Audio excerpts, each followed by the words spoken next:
So obviously, we are all hoping to see the Chiefs' first victory of the 2025 season, but the game within the game, there are 7 things that I think are worth keeping an eye on as the Chiefs take on the New York Giants this evening.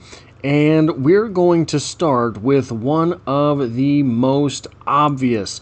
Can Mahomes get his 6,000-yard passing season started? I know, but Jalen Royals is listed as questionable heading into the game.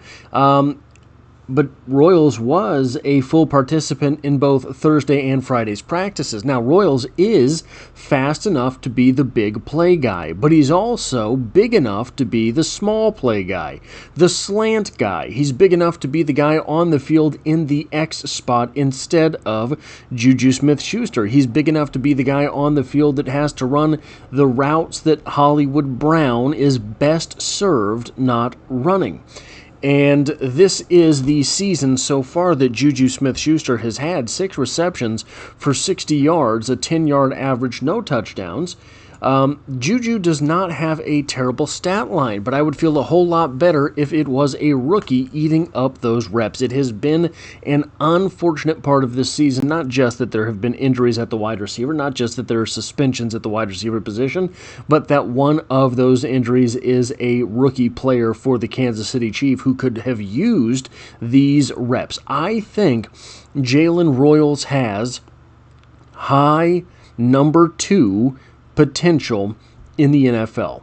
I've said the same thing about Xavier Worthy. I've said the same thing about Rashee Rice. Now, there gets to be a problem, perhaps, where an offense has all number 2s and no number 1, but Mahomes is talented enough to raise the level of play of all of the players around him. So it's possible that if they have 2 high-end number 2 type guys, or 3 really, that could be high-end number 2 wide receivers in the NFL, that they end up all looking like number 1s, and that is where you could get into some absolutely wild stat lines from Mahomes. Mahomes has not been on course for that 6,000-yard season thus far, but I do think that he will put up some yards tonight. The number 2 thing worth watching in this game, the offensive line as a whole didn't do too bad against the Eagles. Kingsley had a couple more bad reps, but the unit held up. The Giants' defense as a whole is not what the Chargers or the Eagles' defense are. But the defensive line is good. It might be better than the other 2. If the Chiefs can get through these first 3 weeks in one piece in pass protection, though obviously not perfectly, it means good things for the season. The Chiefs will not face an absolute murderer's row of pass rushers the entire year. It's likely they won't face a murderer's row of pass rushers in the playoffs either. Also worth noting here that Josh Simmons looked good in Week 1, and he looked even better in Week 2. If he can step up that same amount here in Week 3, and I don't expect that he will, right? I don't expect that he will because that's not the way that things work. Normally, if you have a player as talented as is Josh Simmons, there are fits and starts in his development. And I say that he looked even better in Week 2 than Week 1. That's true, but it was at the expense of a little bit of his rush blocking, his run blocking. And that took a step back in Week 2. But he eliminated the penalties in Week 2. So you have this modulation of really good pass blocking and no penalties, but really bad run blocking, versus the previous week where it was kind of like you got a couple penalties, you got a little bit of pass blocking problems, and you got a little bit of run blocking problems. So taking big steps forward is what you would expect, but also sometimes taking a half step back for Josh Simmons. Now, if we're talking about the offensive side of the ball, will Brashard Smith finally get a look in the running game? Neither Pacheco nor Hunt has had much of an impact to this point in the season.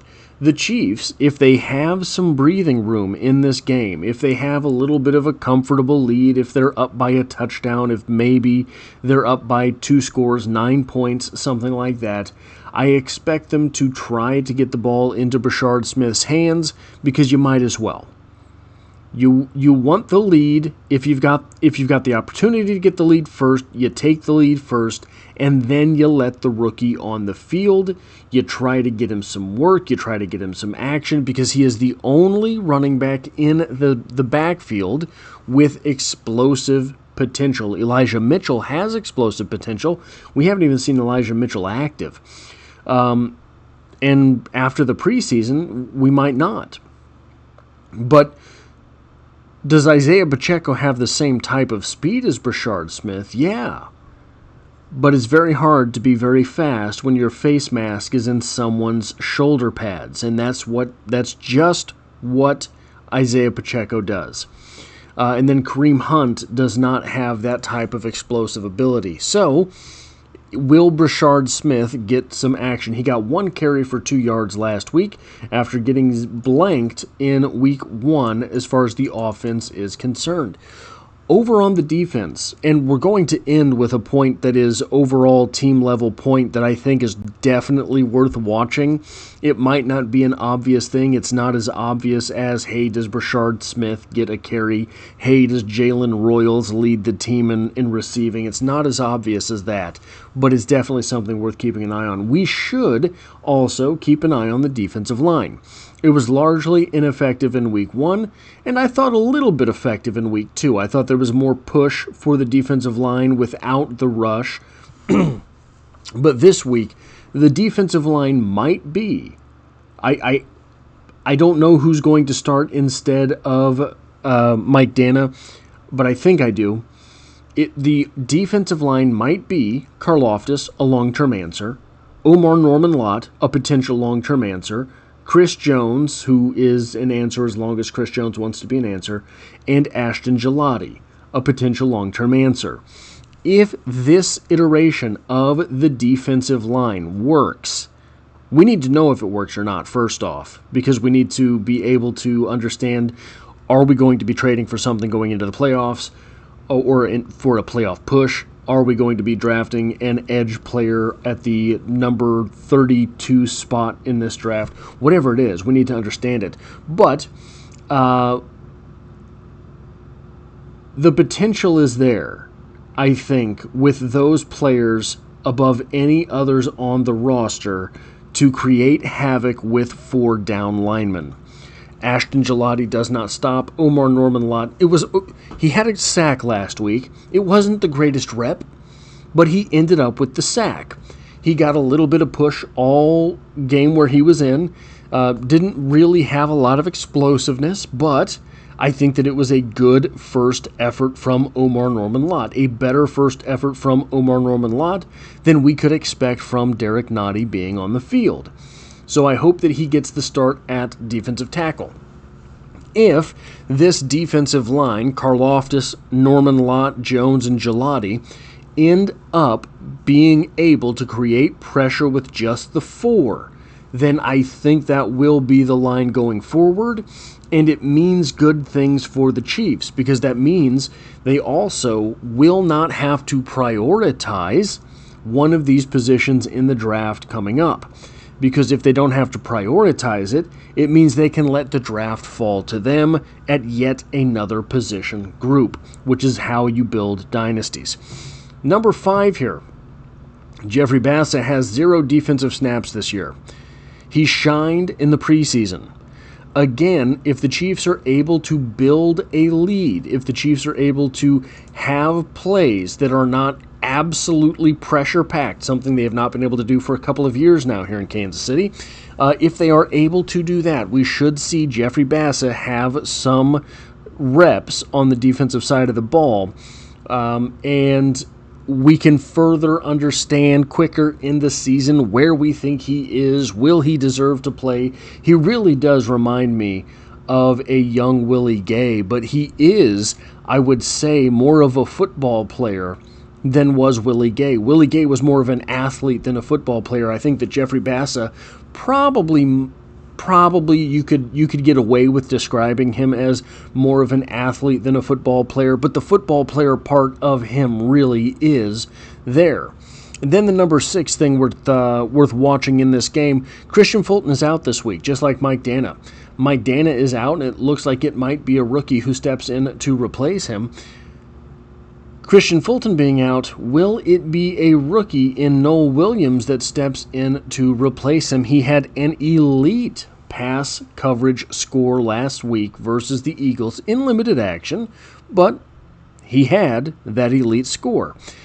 This doesn't mean that it has to be that Noel Williams starts, but it implies that he could get a lot more reps than he has had to this point. I would like to see Noel Williams get the nod starting. I think that it would mean good things for the Chiefs moving forward, especially as the 2026 season will see a great deal of turnover once more in the defensive back groups just from rookie contracts expiring, and I don't know who comes back. So if Noel Williams is able to start to look like a cornerback too, it means pretty big things for the Chiefs and the upcoming draft, etc., etc., etc., coming up. And then we have the final point worth talking about here. And I think it's a big one. The question has to be asked, are the gloves off? Andy went for it on 4th down at their own 35 last week, and apparently I got everything about that play wrong. I got the direction wrong. I got the down and distance wrong. I got the spot on the field wrong. So if I'm saying it wrong again, don't jump on me. I got everything wrong about that play, but part of it is because it just was so unexpected for me. We don't see Andy do that. We just don't. Spags went cover 0 and went all-out blitzes basically all game long. Both the offense and the defense were incredibly aggressive. Now, I went into a pretty long story after that game about why I think that is. I think that was a game for the boys. Look, we're going to put them on the table and play the game. And whatever happens, happens, and we have to be willing to ride with the consequences. If we lose this game because we are so super aggressive, yeah, fine. We've got the loss to burn. But I want to go punch someone in the face. That's what the Chiefs were saying, and they did it. They lost, but they did it. Now, does 2 losses keep you out of the playoffs? If you went on a 15-game tear, no, it doesn't keep you out of the playoffs. If you went on a 15-game tear and you ended the season 15-2 just like last year, you've probably got the 1 seed and you're definitely in the playoffs. As it stands, the Chiefs have to win 2 out of every 3 games the rest of the way in order to be in the playoffs. Probably in the playoffs. Probably 10 wins get you in the playoffs. But they were aggressive. Super aggressive. More aggressive than I have ever seen this team be. Over the last 2 years, they have been dink and dunk. They have been, hey, let's take what they give us, and they've won. They were super aggressive, and they lost. But they didn't lose like they lost just a few months ago to that very same team. They lost a small margin, by a small margin. Does that tell Andy Reid and company, hey, you shouldn't gamble like that because you're ending up losing this game? You've lost as many games now as you lost all of last season. Or do the Chiefs and Andy Reid say, hey, we were really aggressive and we kind of didn't care. We were haphazard. We were devil may care. We were throw it all to the wind.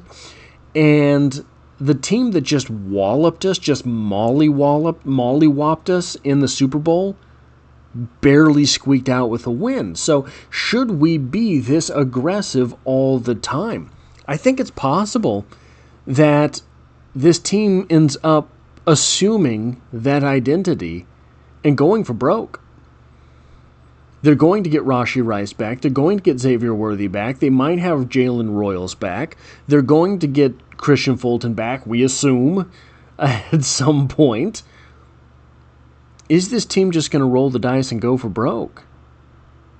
that would be a new identity for Patrick Mahomes. That would be a new identity for Andy Reid. That would be something of a new identity for Steve Spagnuolo, at least in Kansas City. I think we might be seeing that iteration of the Kansas City Chiefs, and it will definitely be worth watching. That is all I have for this video. If you like or approve, if you enjoy what it is that I do here, hitting the like button really does help me out, as it tells YouTube to share this video with other Chiefs fans. If you find yourself here by chance but not designed, the Chiefs are the only thing I talk about on the channel, dropping multiple videos every single week. And as always, I hope to have you back for the next one.